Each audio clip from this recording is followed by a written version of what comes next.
ले अंदर ही ऐसा एक्सपीरियंस बा मेहरारू से मार खाइल एगो कला होला। हम उस सारा कला के अवतारित होके अब तक बैठल बानी। बुझ जो बाबू लात खात रहे लेकिन इनका से बतियात रहे। साला अब हम यहाँ से जाता नहीं। अब हमारे यहाँ दाल गले वाला नहीं है, ना यहाँ हमारे तनख्वाह मिलता और ना बियाह मिलता। दो चला दो हॉस्पिटल में जाके देख कोनो मरीज आयल कि ना। ए अब तो कंपाउंडर वो चल गए, अब हमरा कुछ कुछ होता। एक्सक्यूज मी, चुप हो जा। काल के मेहरारू के पिटाई हमरा तनी भी दुखाते बा। खाली तू पिटवा देलू हमरा के, अब हम तरह से ना बोले। कट्टी सो गल जा। बक जीजा जी रहुआ तो खाली मजाक करीला।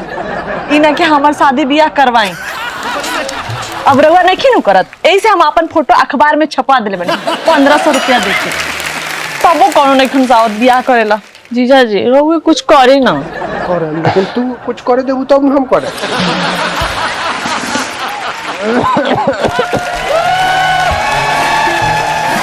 काजी यही जब बियाह शादी के बातचीत होता का कंपाउंडर लागो तो पेशेंट आ गल कोनो एकदम डायमेज पेशेंट आइल बा।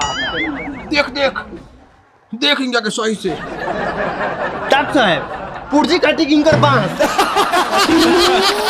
हालत तो देख के बुझाता इनकर बांसे काटे के पड़ी, लेकिन फिलहाल पुर्जी काट के अपन बिल बनाओ। 10 दिन के इलाज कर ली तो ऑटोमेटिक इनकर बांस कटाए लायक नौबत हो जाए। अपना इलाज पर हमने 100% भरोसा है।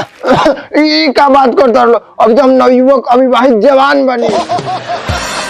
जवान बनी कि लाल किला से भी पुरान बनी। आ देखी बियाह सही तो जहाँ भाभी तो ना तो होइबे करी, लेकिन हम अखबार में फोटो देख ले बनी लड़की के। हर लड़की हमरा खूब सुंदर पसंद बिया, खूब सुंदर पसंद बिया। देखा था काजल है लड़का पसंद बा। इ लड़का के तो बाबा लागता।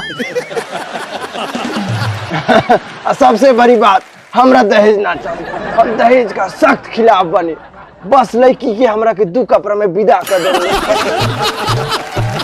ये हालत में अगर लड़की का तू 4 गो कपड़ा से कम में देख ले तो तुरंत हरते रहवी हो जाई। कपड़ा में देखिए मर्द तू ये बताओ तार 300-400 साल कम से कम उम्र भइल हुई है, अभी तो तार बियाह काहे नहीं के। ना जी बिल्कुल ना।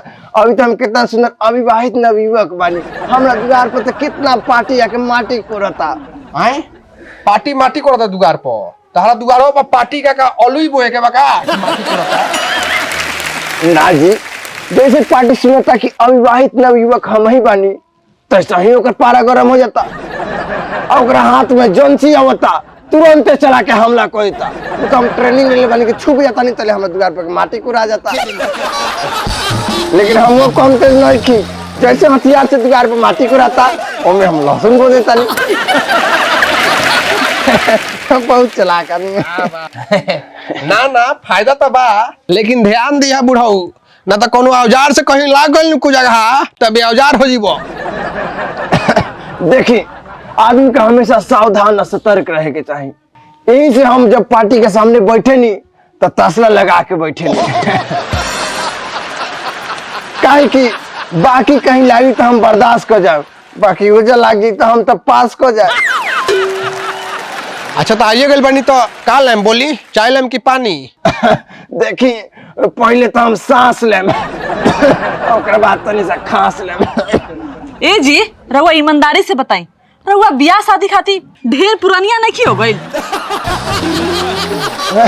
वो तो हमरा पहले लागत रहे, लेकिन जब से राउर अखबार में हम फोटो देखले बनी तब से हमार जवानी खराब हो गई।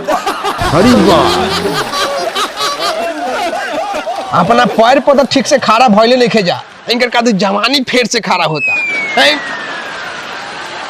देखो आ गइल बड़ा तू गलती से जा, तहारे जब बियाह शादी होखे वाला नहीं खे, निकल जा चुपचाप बियाह से।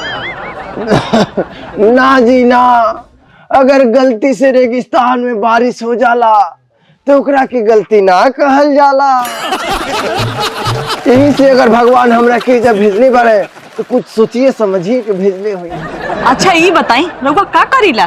बुझ जाए कि हम मास्टरी से रिटायर बनी, 60,000 रुपया पेंशन आवेला हमरा। और जब 50-100 बीघा जमीन जाता बा ओकरा के सैंत के रखले बनी अपना वंश खातिर। ये बात बा। 1 मिनट रुकी है वो साइड में बुढ़वा तो मालदार पार्टी बुझाता ये हमनी के गरीबी दूर कर दी ठीक बा एकरा से तू बियाह कर लो आ का कइली बियाह जैसे भइल इनका के अपना अस्पताल में भर्ती करके जहाँ 2-3 महीना के कोर्स कई नहीं इलाज के कि त पास हो जी हैं ओकरा बाद तो सारा संपत्ति के मालकिनी तू हो जेबुए ओकरा बाद वही पैसा से तार फिर से बियाह कर दिए नीमन घर बुझा दरू का जीजा जी बहुत दिमाग लगेले बनी हमर सैलरी मिल जाई।